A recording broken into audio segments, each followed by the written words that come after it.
pokoknya jam 10 pas tuh Pak. Si almarhum Pina itu SMS dulu, kamu ada di mana, mau ikut main enggak?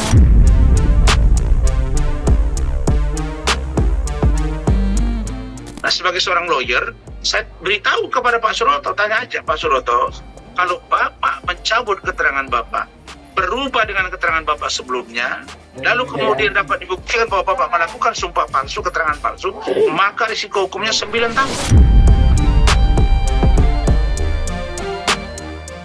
Kalau kita lihat kasus Vina sampai saat ini belum bisa terungkap, itu kalau kita flashback lagi ke belakang, tentunya banyak alat-alat bukti yang hilang.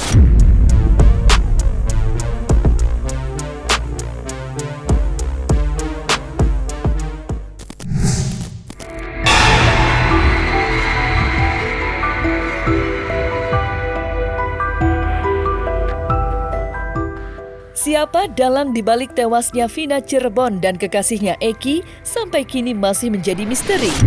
Belakangan, berbagai spekulasi penyebab kematian sejoli itu ramai berkelindan di benak publik. Hal itu tidak lepas dari banyaknya saksi baru yang bermunculan. Sebut saja dua teman Vina, Widi dan Mega. Keduanya mengungkapkan hal yang mengejutkan. Bagaimana tidak, dari penuturan keduanya, jika keduanya sempat berkomunikasi lewat gawai dengan Vina pukul 10 malam.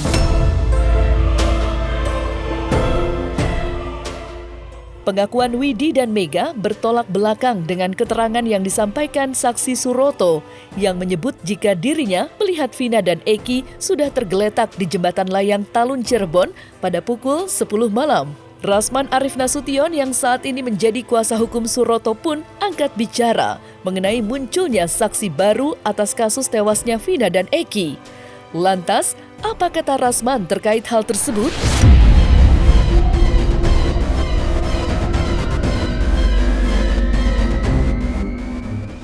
Nah sebelum itu tuh yang jam 10 tuh, pokoknya jam 10 pas tuh Pak. Si almarhum Pina itu SMS dulu, kamu ada di mana, mau ikut main enggak? SMS begitu. Mau ikut main enggak? Mau ikut main enggak? Jam 10 itu? Ya jam 10, sama saya balas lagi Pak, enggak asok kamu aja, nanti saya dimarahin sama pacar saya. Pas saya SMS begitu, enggak lama kemudian, hitungan menit, enggak menit Pak, 5 menit kemudian dia telepon.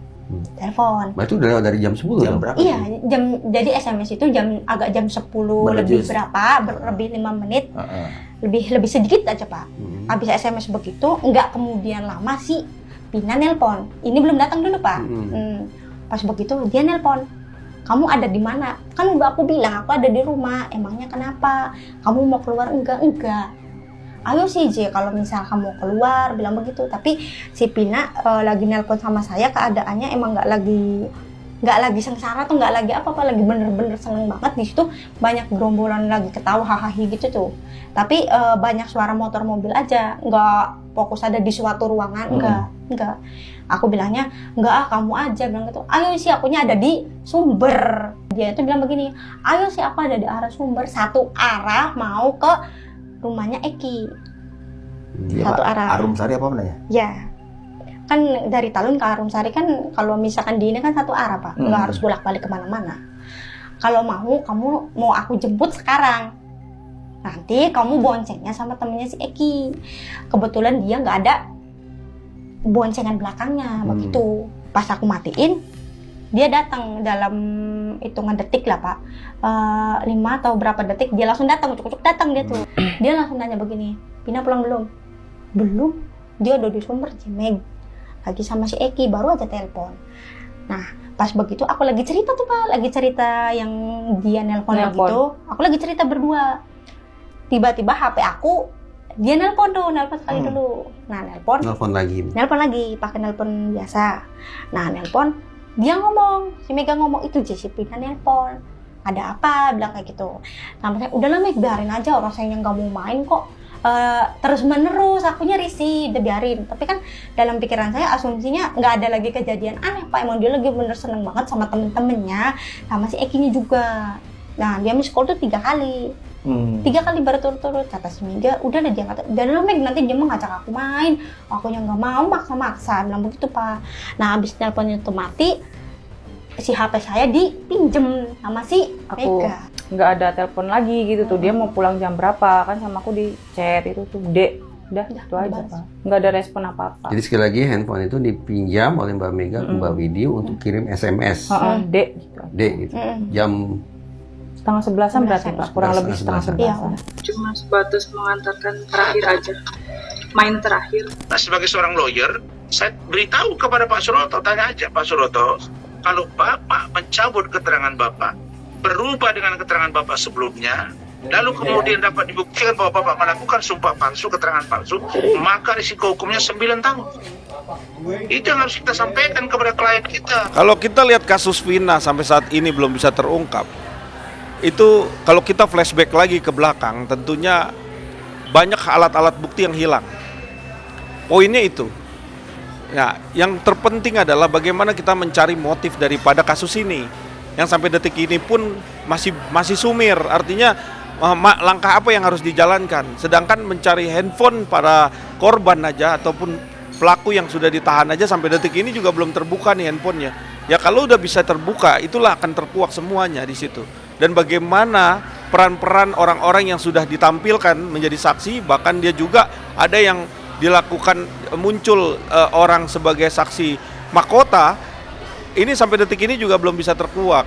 Karena apa? Karena masih ada menyimpan sesuatu hal yang belum dibuka. Nah inilah yang harus kita pahami bahwa di dalam proses hukum ini adalah bukti cukup yang di mata hukum yang dipakai. Tetapi kalau alat-alat bukti cuma petunjuk, tentunya ini nggak dijadikan satu alat bukti cukup. Karena ini memang masih dalam proses pengembangan untuk bisa membuktikan alat buktinya. Tapi sekarang kita sudah melalang buana, muter, dan memang sampai detik ini juga ya proses kematian Vina masih dalam proses yang sangat amat membingungkan. Bahkan kita juga sampai detik ini juga pelan-pelan dibuka kasus ini, pelan-pelan saksi dan selan-selan saksi sudah muncul ke permukaan dan sudah memberikan suatu pernyataan tentunya. Ya inilah saya rasa langkah hukum Sakatatal yang mengajukan PK ini adalah pintu masuk untuk 7 orang ini, apakah dia bersalah atau tidak. Nah ini yang harus kita perjuangkan. Nah itulah yang paling terpenting. Setelah itu terbukanya satu alat bukti satu pun yang bisa dijadikan alat bukti petunjuk ataupun alat bukti yang cukup bisa. Nah ini bisa membuka tabir ini. Nah itulah yang harus polisi punya PR untuk bisa membuka ini seperti itu. Karena tahun 2016 itu belum jadul, masih tahunnya adalah tahun digital. Handphone dari para terpidana masih ada. Itu kan tinggal handphonenya dinyalakan, kemudian dibuka handphonenya, itu akan terbuka kelihatan percakapannya, posisi para terpidana di mana, sehingga kita tidak cocok logi berdasarkan sains. Kemudian yang berikutnya juga saya meminta agar CCTV-nya juga dibuka. Carut-marutnya pengusutan kasus tewasnya Vina dan Eki yang terjadi tahun 2016 silam akhirnya mendapat tanggapan tegas dari Kapolri, Jenderal Listio Sigit Prabowo dengan membentuk tim khusus Mabes Polri guna menangani kasus Vina dan Eki yang sampai kini masih menjadi misteri. Sudah sebulan, tim khusus melakukan penyelidikan dengan memeriksa sejumlah saksi, tidak terkecuali 7 terpidana. Dibentuknya tim khusus Mabes Polri tidak lepas dari banyaknya kritik dari lapisan masyarakat terhadap kinerja polisi, dalam hal ini Polda Jawa Barat, yang disebutnya lambat dalam menangani kasus Vina Cirebon. Dibentuknya tim khusus oleh Kapolri diharapkan dapat mengurai benang kusut kasus tewasnya Vina yang disebut-sebut syarat dengan kejanggalan sedari awal penanganannya. Lantas, apa kata praktisi hukum dengan dibentuknya tim khusus dari Mabes Polri?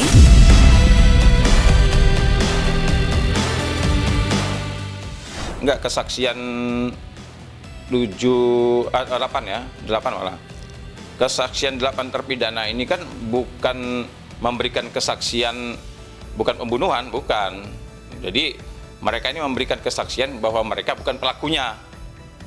Bukan berarti peristiwanya, bukan. Jadi kalau peristiwanya ini masih simpang siur apakah ini kecelakaan ataukah ini pembunuhan. Tapi keterangan 8 terpidana itu bisa menunjukkan bahwa mereka bukan pelakunya. Artinya 8 terpidana ini Jadi isi keterangan dari para terpidana ini membuktikan bahwa mereka bukan pelakunya. Plus juga saksi-saksi yang muncul sekarang ini itu membuktikan bahwa 8 terpidana itu bukan pelakunya, tapi bukan peristiwanya ya. Peristiwanya mereka tidak, keterangan mereka itu tidak membuktikan peristiwanya. Apakah ini kecelakaan, apakah ini pembunuhan, bukan itu.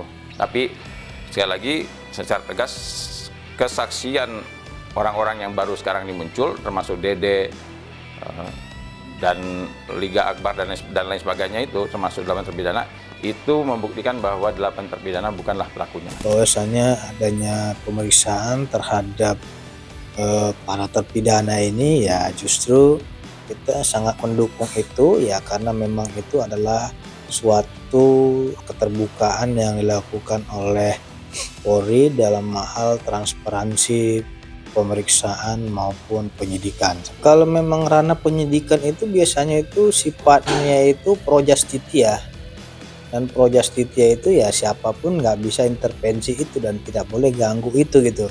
Sepanjang itu untuk kepentingan hukum ya saya kira mereka melakukan pekerjaan itu dengan prosedur dan ketentuan hukum. Nggak mesti juga harus disampaikan saya melakukan ini, saya mengerjakan ini, saya sedang mendalami ini. Itu nggak mesti harus disampaikan karena itu sifatnya pro justitia seperti itu. Ya, yang saya dapat informasi di salah satu media televisi seperti itu gitu.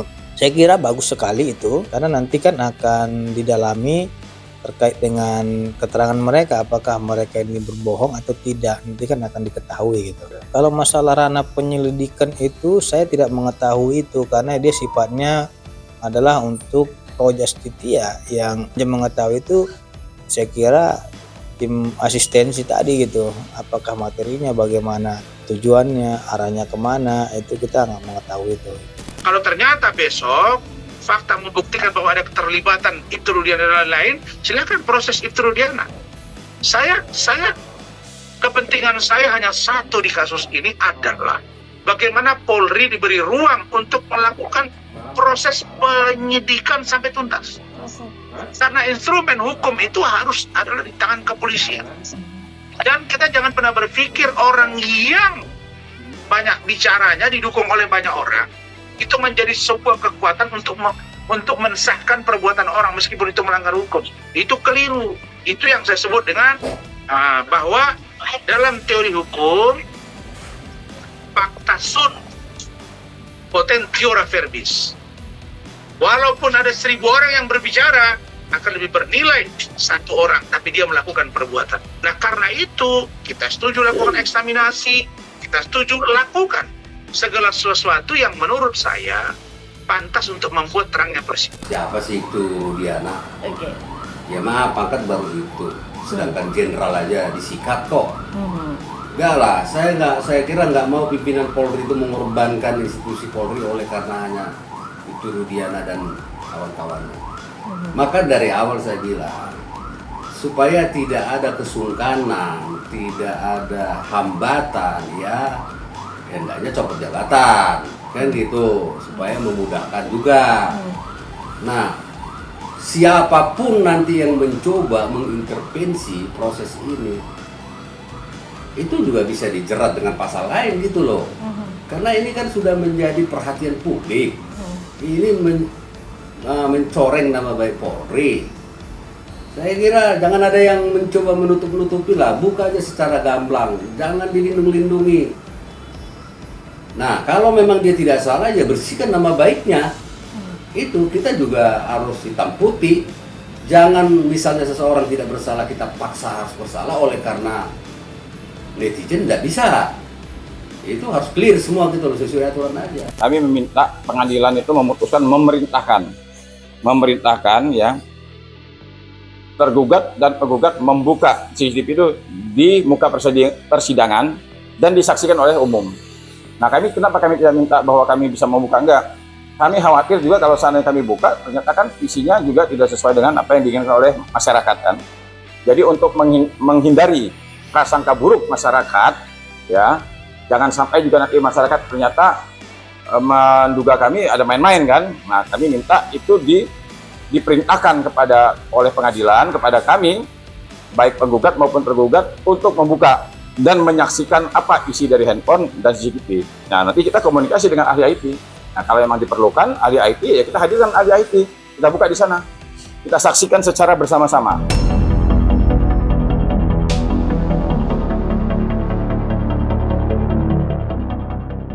Belum terungkapnya siapa dalang di balik kasus tewasnya Vina membuat publik skeptis.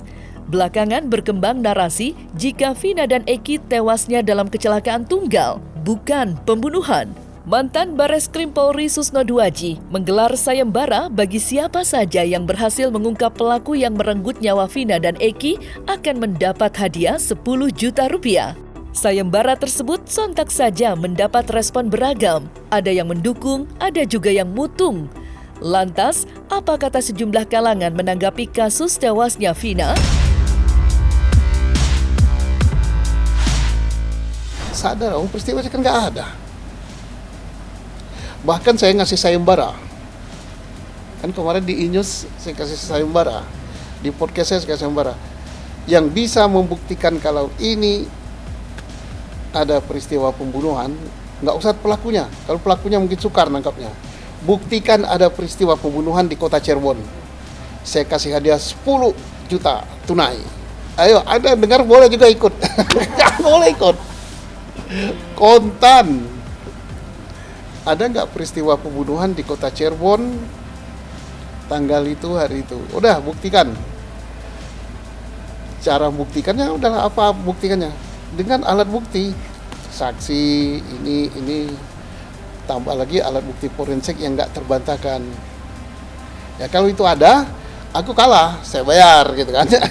Lah kalau ke cerita tentang kejadian 27 Agustus 2016 tentang ditemukannya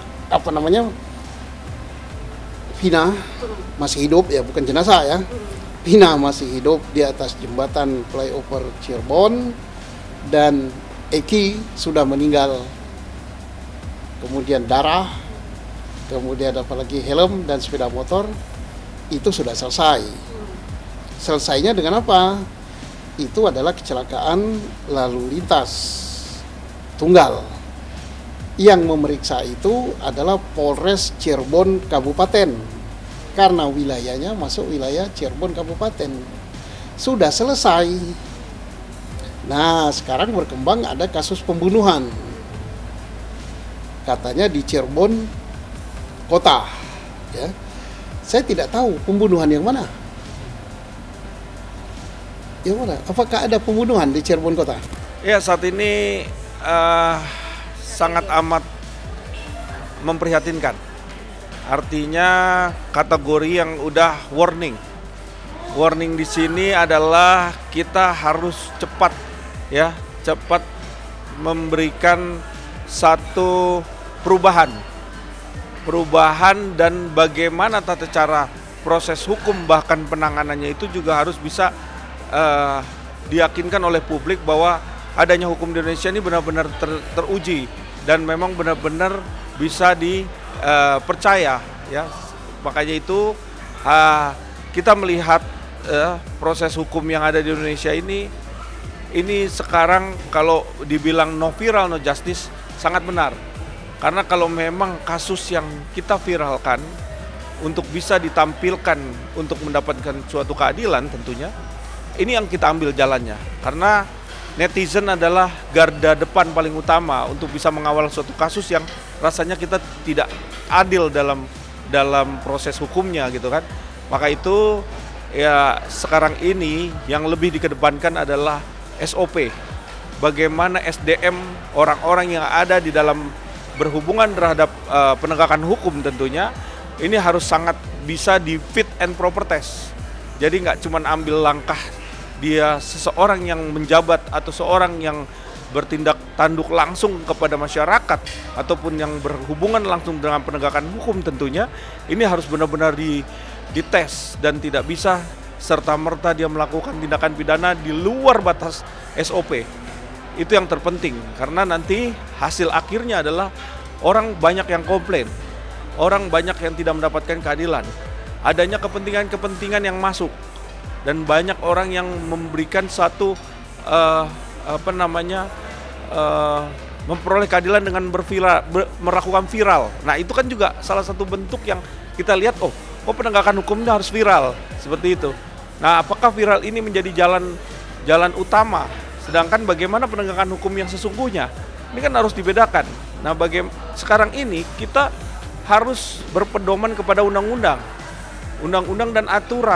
dan aturan yang dibuat bukan cuma dari pihak penegakan hukum, tapi orang-orang yang berjalan ataupun orang-orang yang melanggar hukum tentunya juga harus bisa diadili sesuai porsinya. Geli.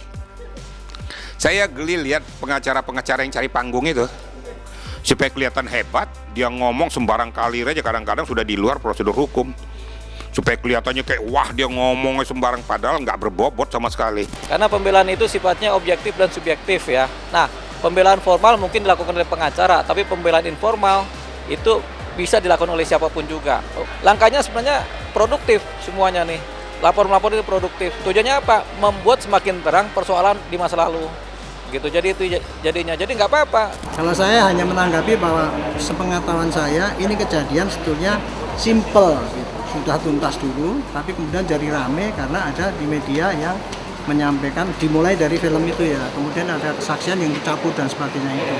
Dan sekarang mari kita cari mana yang sebenarnya yang terjadi itu.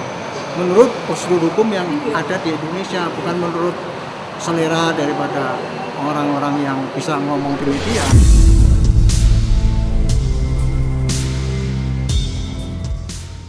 Nah, selesai sudah Cumi Lovers, saksikan terus Cumi Camp In-Depth, kabar lengkap, mendalam, dan akurat dari narasumber terpercaya. Dan jangan lupa untuk like, subscribe, dan juga share channel YouTube Cumi Cumi.